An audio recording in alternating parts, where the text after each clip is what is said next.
Joining us now is Reilly Sullivan, a reporter here at skynews.com.au, and he's always across the latest headlines from the royal family.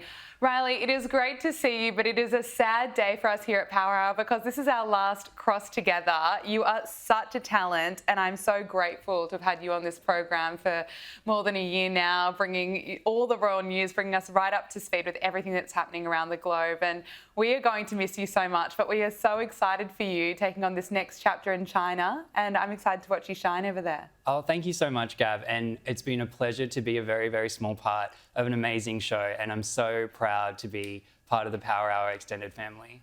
Reilly, it's been such a gift to have you on this program, and we are going to miss you so, so much. But let's get into the royal news for today. Let's start with Meghan Markle. There are calls now for her to apologise after choosing not to wear a poppy on her label ahead of her Remembrance Day. Now, of course, bring us up to speed on what Meghan's excuse was for not wearing a poppy.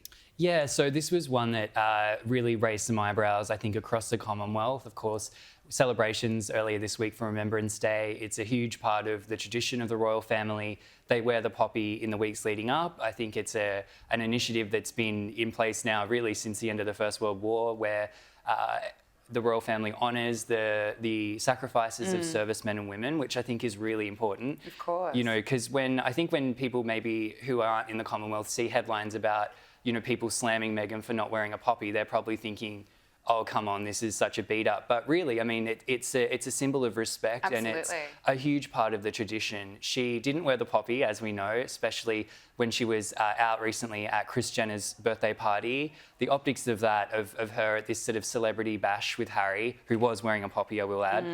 You know, meanwhile, the real kind of working royals are there marking Remembrance Day. We had Princess Anne here in Australia. We had Princess Catherine leading celebrations in the UK.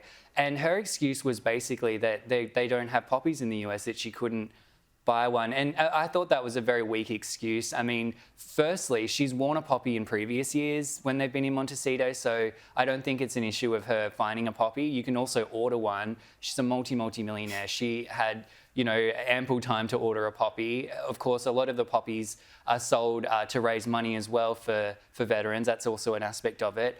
But I think that, you know, reflecting on it, her attitude towards this, I think, really reflects her kind of position now. You know, if she doesn't want to take part in the commemorations and the traditions of the royal family and not wear the poppy, I can respect that. You know, she put something up on social media saying thank you to the veterans.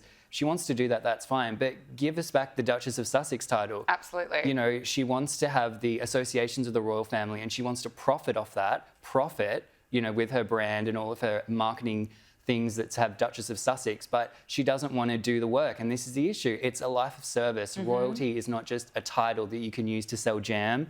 It's a service, and if she doesn't want to do the service, give back the title. Well said. You know, I just think it's absolutely appalling and outrageous every time I see that title out on her website as she's promoting jams, candles, whatever it is, and then not wearing the poppy and having a terrible excuse. I think it's very disrespectful. Now, the Duke of Edinburgh is officially set to visit Ghana just months after reports that Meghan and Harry were planning a tour of the African nation.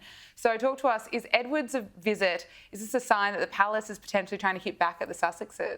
Yeah, I think this is very timely, a visit by Prince Edward. He's visited Ghana before. The previous time was in 2018. I think that the timing of it suggests that I think the royal family is being proactive. We know that King Charles was very unhappy last year when Harry and Meghan went to Nigeria and Colombia. They were not there on behalf of the royal family. They weren't there on behalf of the British Home Office. They were there, you know, as private citizens. But of course, you know, they never let that get in the way of wanting to look like royals and having this fake royal tour. And we know that the king was upset about that because there is an anxiety about whether they are trying to undermine the monarchy in the Commonwealth, especially in Africa. You know, we know that the Nigeria visit was an optics success for the Sussexes, and therefore I think that was why Ghana supposedly the officials from Ghana did extend an invite to Harry and Meghan in February this year, and there were rumours that they were in the planning stages. So I think the fact that Prince Edward is now going to Ghana is a sign that, forget about the Sussexes, this is the real royal family, this is the real thing. So I think it's a sign that they are being more proactive, whether it's a lot of actions that have happened recently, whether it was, removing Prince Andrew's title. The royal family, I think, is taking on a bit more of an active role of shoring up their position and really getting back to the work.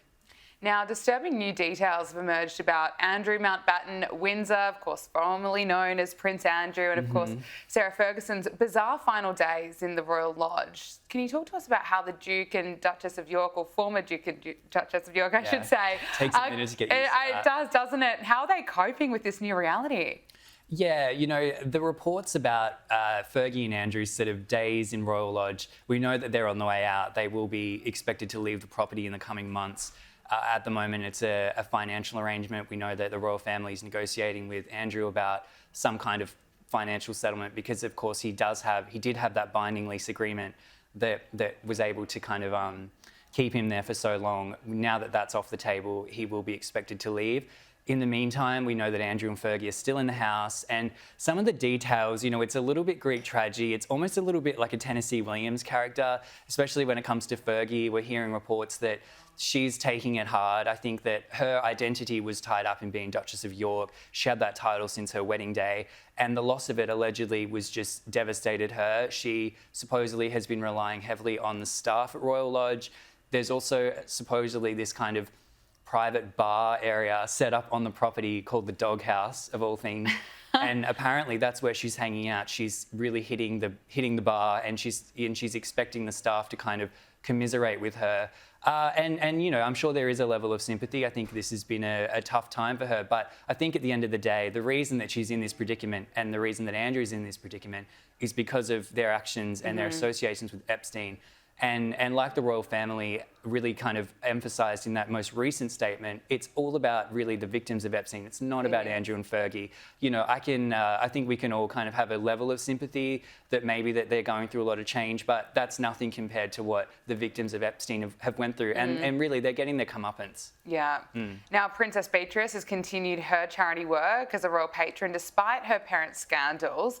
Is this a sign that Beatrice is still in the inner circle? Yeah, I think that Beatrice is probably taking a page from her grandmother, the Queen's book, which is to never explain, never complain. She has not spoken out about all of the turmoil that's been going on within her family with her parents. And instead, I think she's doing the right thing. She's holding her head up high and she's continuing to do charity work. She is a royal patron for about a dozen organisations.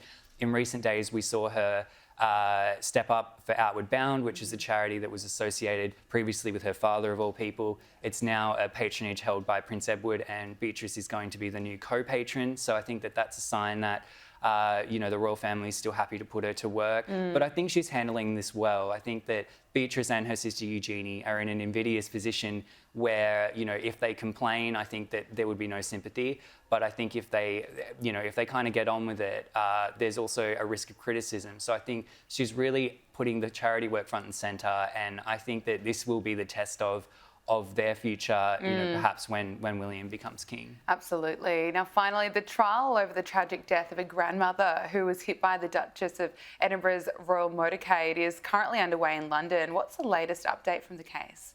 Yeah, so this case is going on this week at the Old Bailey in London. Basically, it's a wrongful death case because sadly in 2023, the royal motorcade was transporting the Duchess of Edinburgh. And I'm not sure if people have seen a royal motorcade before, but it's kind of a bit of a convoy, and it has motorcycles who kind of flank the motorcade. And it was one of the motorcyclists who hit a woman named Helen Holland, and sadly she passed away. She was a woman in her 80s.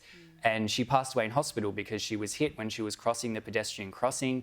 Naturally with a royal motorcade, the idea being that they can move through traffic without incident and without, disrupting traffic. And I think that this case is really going to hinge on whether the motorcyclist involved was taking, the appropriate steps to ensure that it was safe before they're passing through. And it's a tragic case. I think it's such a unfortunate circumstance, of course, for her family and also for the Duchess of Edinburgh. She sent out a statement at the time expressing her condolences, and it's wrapping up this week, so it'll be interesting to see the outcome of this. Okay, thank you for bringing us up to speed on all the royal news, and thank you so much for your generous and huge contribution to this show. The show would not be the same without you. I don't know what we're going to do without you. I'm still coming to terms with it, but you are such a huge talent, a brilliant journalist, and I'm really excited for you. Thanks so much, Gab.